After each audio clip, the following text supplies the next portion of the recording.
ربنا إنك من تدخل النار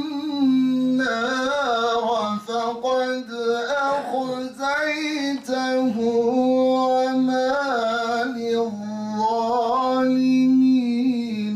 من أنصار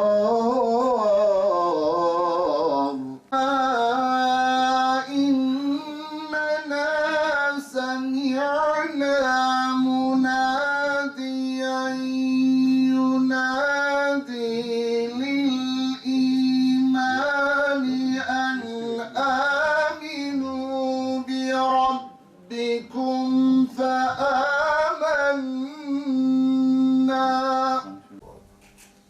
وأفرغوا السبل على قلوبكم وإلى روحه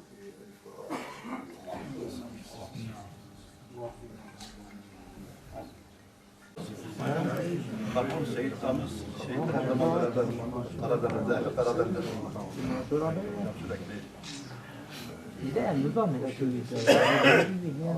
Genel Başkan'a hoş geldiniz. Elhamdülillah. Hazretleri.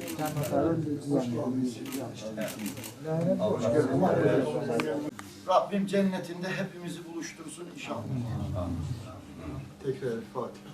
Çok üzüldük. Yani böyle bir hadisenin meydana gelmiş olması bizi hakikaten derinden yaraladı. Özellikle büyük alimlerin memleketimizdeki ayrılıkları ortadan kaldırmaya çalışan, kardeşlerimizi birleştirmeye çalışan, tabii birliğin de hakta olmasına ihtiyaç var. Böyle bir kişinin bu şekilde şehit edilmesi bizi derinden yaraladı. Allah makamını cennet etsin. İnşallah böyle benzer bir hadise bir defa daha tekerrür etmesin. Herkese ders olsun arzu ederiz.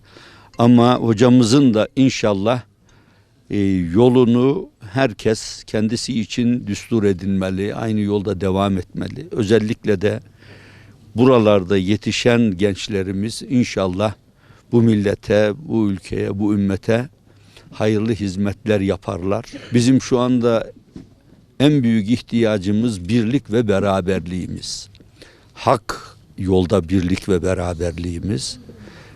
Böyle önemli hocalarımızın hayatını bu şekilde kaybetmesi tabii herkesi derinden üzdü. İnşallah son olur. İnşallah bir ders olur.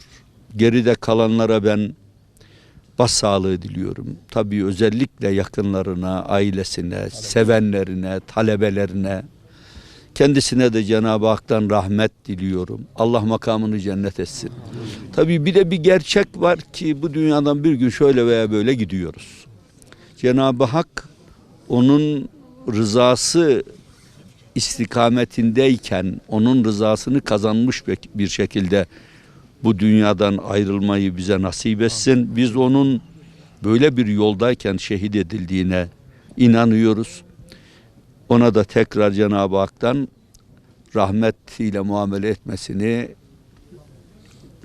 temenni ediyoruz, diliyoruz.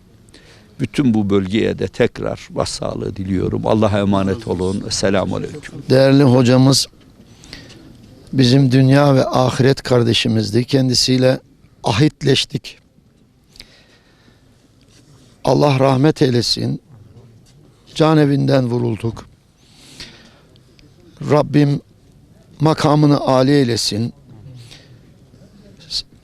Yakınlarına ve bütün ilim camiasında bu medreselerin yaşamasına çalışan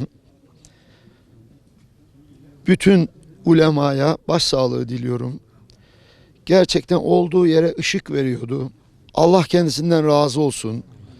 Talebelerini yolunda hepimiz onun talebeleriyiz. Onun yolundan ayırmasın ve bütün bu medreselerdeki ilim talebelerinin de başı sağ olsun. Gani gani Rabbimiz rahmet eylesin. Cennetinde hepimizi buluştursun inşallah.